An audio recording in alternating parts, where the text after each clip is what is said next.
The ceasefire between Israel and Hamas, mediated by Egypt, was well received internationally and went into force successfully, bringing an end to more than 10 days of fighting that claimed more than 200 lives.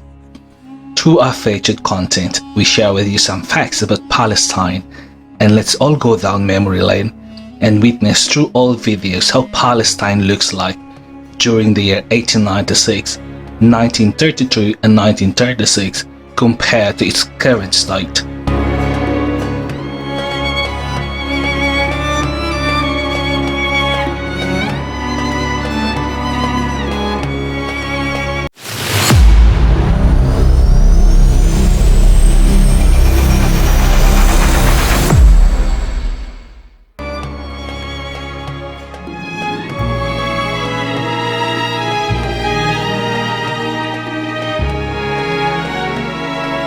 The next video is a rare footage of Palestine in 1896, originally recovered by the Lumiere Brothers and recently recovered and published by Lobsters Films.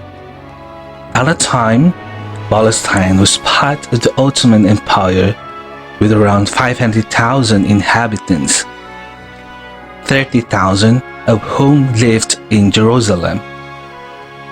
85% of the population were Muslim, 10% Christian, and 5% were Jewish.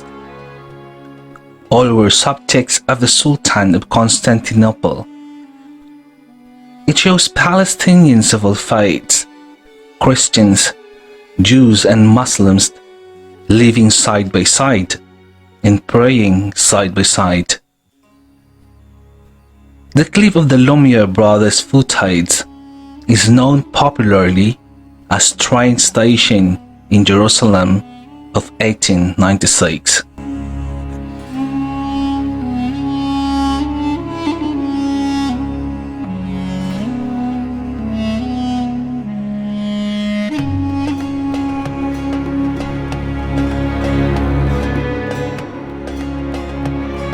Herewith is the original version of the clip and the narration.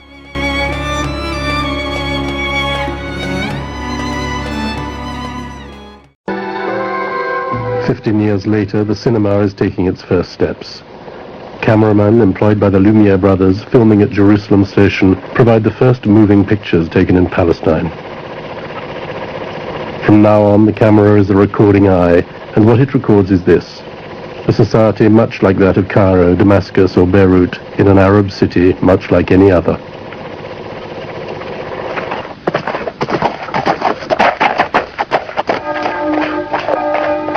By the end of the 19th century, Palestine has 500,000 inhabitants, of whom 30,000 live in Jerusalem.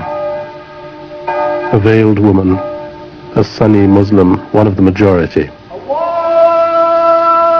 An Orthodox Jew. He too turns away from the camera.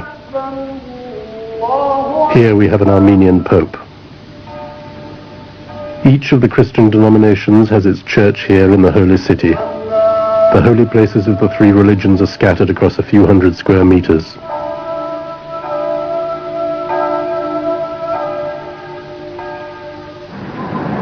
The Great Mosque is close to Christ's tomb. Further along, at the foot of the Wailing Wall, a Jew is reciting a prayer. He is wearing a Turkish tabush, and though he prays in Hebrew, his everyday language is Arabic. Jews form half the population of Jerusalem, but in the country as a whole, they make up less than 5% of the total.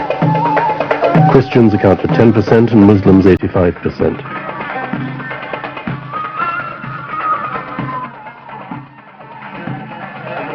All of them are subjects of the Sultan of Constantinople.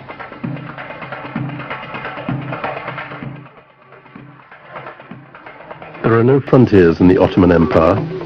There are administrative divisions in which, in this immense territory, Palestine occupies a mere 27,000 square kilometers, made up of 3 small districts in the south of the province of Damascus.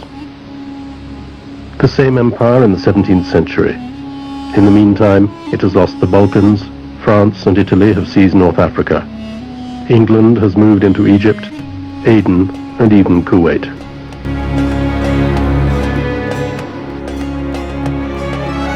This video footage of Jerusalem shows the church of the Holy Sepulchre, Haram al-Sharif, Mount of Olives, the Wailing Wall, the Jaffa Gate in the Old West Wall of the city, and a dome of the rock. The beauty and majestic Palestine in the year 1936 by Andrea de la Valle. We look upon the walls of old Jerusalem, walls which have been destroyed and rebuilt many times. There is a modern Jerusalem with many fine buildings and splendid streets and boulevards.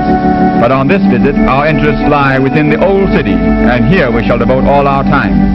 At the Jaffa Gate, an officer directs a strange assortment of traffic. No vehicles are permitted within the walled city, so all trucking must be done on the backs of animals or men.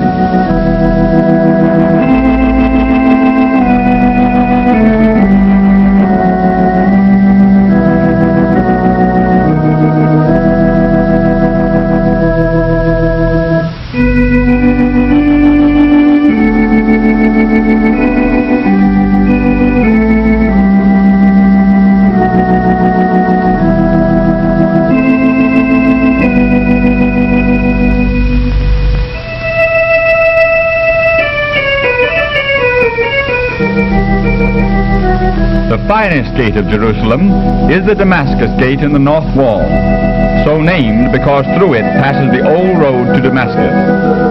Beneath the gate a man of the desert reads fortunes in the sand.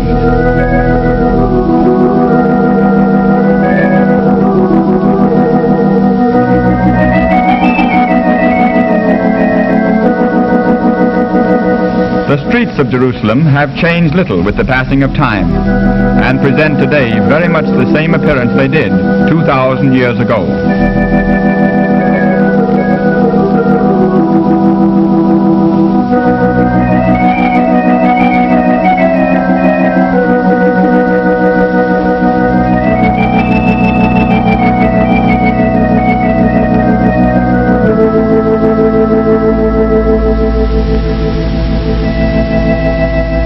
The narrow David Street is the chief business thoroughfare of the old town. It leads from the Jaffa Gate down one of the hills upon which the city is built and ends at the west gate of the Haram al-Sharif.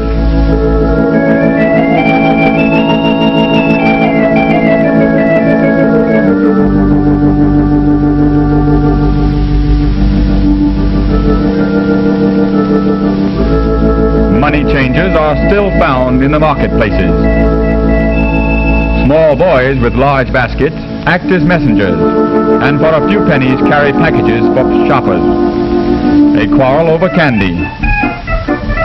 It's going to end with smiles when they notice someone from whom they can beg bakshish, a gift.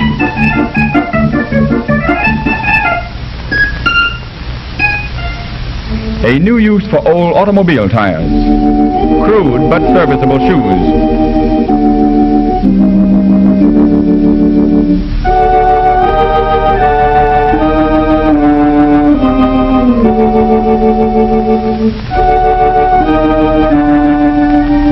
Many of the streets of Jerusalem are vaulted, dark and dirty. The sole light comes from small openings in the top, and only in the middle of the day does any sun penetrate, casting as it does a strange light on the passers-by.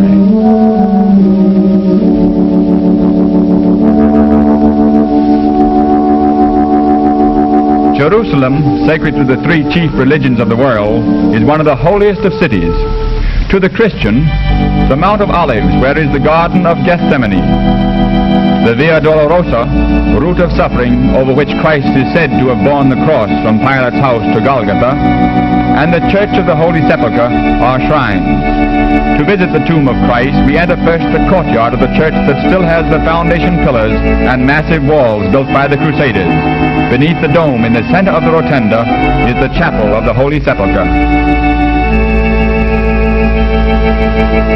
Over the housetops of the city we see the Haram al-Sharif, the ancient site of the Hebrew temple, and now a shrine of the Mohammedans. To reach it, we pass first along the street of the Christians, and then down the lower end of David Street. On our way to the noble sanctuary, we recall that on its site, King David erected an altar. King Solomon built his palace and temple. King Herod built a third temple, and Justinian a basilica to the Virgin Mary. Today the site belongs to the Muslims, where stands the famous Dome of the Rock, also called the Mosque of Omar, that covers the stone from which Muhammad is said to have been carried into heaven by his miraculous steed, Buraq. From here we pass along a narrow street to another place of sanctity. The Jews, who never enter the Haram proper for fear of desecrating the Holy of Holies, come here to its walls, which are said to be part of the foundation of Solomon's temple. Since the Middle Ages they have come from all over the world to this, the wailing place, and have stood before these stones to pray and to lament the downfall of Jerusalem, the venerable capital of the Israelite Empire.